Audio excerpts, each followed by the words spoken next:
Welcome to the Mormon romance novel book review intro thing, etc. Guys, look at this book. It's by Nancy Campbell Allen. Yes, that Nancy Campbell Allen, and I'm skipping all the intro stuff I usually say because her newest novel, Kiss of the Spindle, has a blurb that needs no context to be appreciated. And I quote, Dr. Isla Cooper is cursed, literally. Each night at the stroke of midnight she falls into a deep sleep from which she cannot be awakened for 6 hours. That's right, the book this month takes the premise that being forced to sleep every night between the hours of midnight and 6 a.m. is a curse, and runs with it. Honestly, I'm not even sure what to do with this. Usually to get to the bad parts of these books I have to fully peruse them, with the lingering doubt that with each Mormon romance novel I read, maybe this one is going to be the one that proves this now mature tangle of prejudices wrong. But like Nephi of old, I wandered into Deseret Book with the mission of finding golden material for my book review, and Kiss of the Spindle was delivered into my hands by Providence as it stumbled out of a bar drunk and fell unconscious right in front of me. I know that what I want to do is put this novel in a roasting pan and turn on high broil, but another part of me wonders if that's too obvious. That's what the book deserves, certainly, but maybe this time I ought to think about what it needs instead of what it deserves. You know what? I'm going to do it. I'm going to sit down and discuss what might be improved in Kiss of the Spindle, giving suggestions as to what would have made it a better book, and I'll adopt the fantastical hope that Deseret Book will take it off the shelves, revise it, and publish it again, but better this time. Welcome, everyone, to this month's Mormon romance novel workshop. Kiss of the Spindle is the latest in what might be a trend in Allen's work, taking princess stories and rewriting them as steampunk novels. She's already written Beauty and the Clockwork Beast, received well by the LDS romance steampunk community, I assume, and now she's retelling the tale of Sleeping Beauty, or at least the Disney version of Sleeping Beauty, which lacks all the ogre queens and sleep raping of the original. This transitions well into my first suggestion. Keep all the steampunk stuff. Keep every bit of it. Other readers may say that Kiss of the Spindle is a little gratuitous with its robot servants, witches, balloon airships, cyborgs, top hats, ray guns, werewolves, and refrigerators, but you do you. Because none of it got in the way of the story, and it was all introduced carefully enough that this reader never got lost. The concepts are foreign, but easy to grasp. Dr. Cooper has been cursed. She's traveling to a place so she might break that curse. She works in England as a magical werewolf therapist, I guess, which is a little perplexing, but you haven't lost me, so it's fine, and there's some conflict to season these stakes because she's traveling across the seas on an airship that has several werewolves on it. In addition, the main character is a kick-butt heroine who can fight with a ray gun, throwing stars, and hides knives in her corset, but also she likes to resolve things by helping people steampunk explore their feelings, so throw that all in the keep pile. Great job. Second suggestion.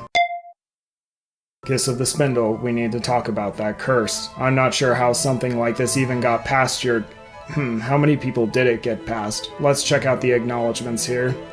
2 writing partners, 8 people at Shadow Mountain Publishing, and 2 literary agents. 12 people read this and didn't say anything about the curse? Well, it must not have been as obvious as I thought it was, so I'll be helpful and give a rule of thumb for future use. The rule is this: if you're going to curse one of your main characters to elicit an emotional response from the reader, then that curse should be at least as, or perhaps more, inconvenient than lactose intolerance. What would have made this better? Easy. Dr. Cooper starts off by entering her magical sleep for a few minutes at a time, like little fainting spells, but as the curse marches on, it forces her to slumber for longer and longer until it starts forcing her to sleep part of her day, and then most of her day, and then leaves her with only a few minutes of waking action before it fully consumes her. There, see? Took me like 10 seconds to fix it. The switching points of view in Kiss of the Spindle, though useful toward the end of the book, were a gaudy, stylistic choice for the most of it. Going back and figuring out who the narrator was at any given point was a fun little mini-adventure I got to play as I read, because the characters are in the same place at the same time, experiencing events in the same way with equivalent penchants for making witty remarks, and generally feeling exactly the same about what's happening and what ought to be done about it. It was like there was actually only one main character whose backstory kept changing from chapter to chapter, and then eventually fell in love and broke the curse by making out with herself. I know it's a hard choice, but if you don't want to do a major character rewrite, your only choice is to pick one: Captain Pickett or Isla Cooper. Take some time to come to terms with how the two didn't work out, think really hard about which one of them should carry the story, and move on. There, now that's fixed too. My fourth suggestion is something of a miscellaneous one. In my notes here I just wrote, "fix your words," but I'll try to be more specific than that. Take this quote from somewhere in the middle of the novel. Because there was an inciting incident that set the precedent for subsequent behavior to follow when reminded of it, there will be methods to employ, therapies to try to modify future behavior, to be prepared for situations like last night. That was a lot of words. Yes, that was a lot of words. It was an impenetrably boring wall of words, and this paragraph is the flagship of the armada of this novel's boredom. Its dialogue often turned into brambles of "I should think, to have had, to imagine, if you please, could not had, can." I know you're trying to go for a more formal Victorian style of speaking, but that was not Victorian. It was boring, and it was so boring that it once made me fall asleep as I read it. Literally. My suggestion is to replace your verbs with more active ones, especially the is, are, was, were, can, could, has, have, hads. Fifth suggestion.